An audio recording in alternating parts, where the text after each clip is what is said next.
সাকিব আল হাসান গ্রেপ্তার হবেন কিনা এটা আদালতের বিষয়, বললেন আইন উপদেষ্টা আসিফ নজরুল।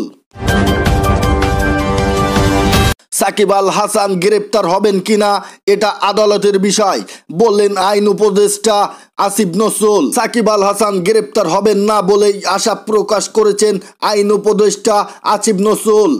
তিনি বলেছেন, এটা পুলিশ প্রশাসনের বিষয়, আমরা যতটুকু বলার যতটুকু চেষ্টা করেছি। মামলা হওয়া বা এফআইআর মানে গ্রেপ্তার না।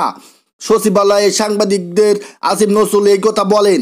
তিনি বলেন, সাকিব তো আর বাংলাদেশ রাষ্ট্রের জন্য কিছু বয়ে আনেনি। সাকিব নিজে অনেক কিছু অর্জন করেছে। আমিনুল তো বাংলাদেশ রাষ্ট্রের জন্য পুরস্কার বয়ে এনেছে, তাই না? জাতীয় দলের ক্যাপ্টেন ছিল।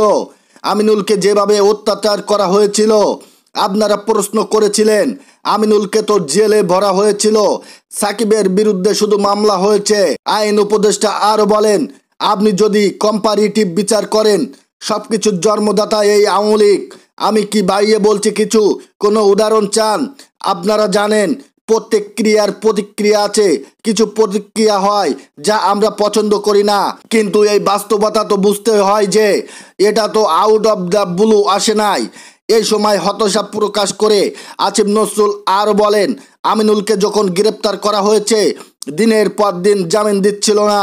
আমি নিজে তো কলাম লিখেছিলাম, কিন্তু আপনাদের কাউকে লিখতে দেখি নাই। মামলা গ্রেপ্তার সব হয়েছে। সাকিবের বিরুদ্ধে তো শুধু মামলা হয়েছে, কিন্তু আমি আশা করি সাকিব গ্রেপ্তার হবেন না।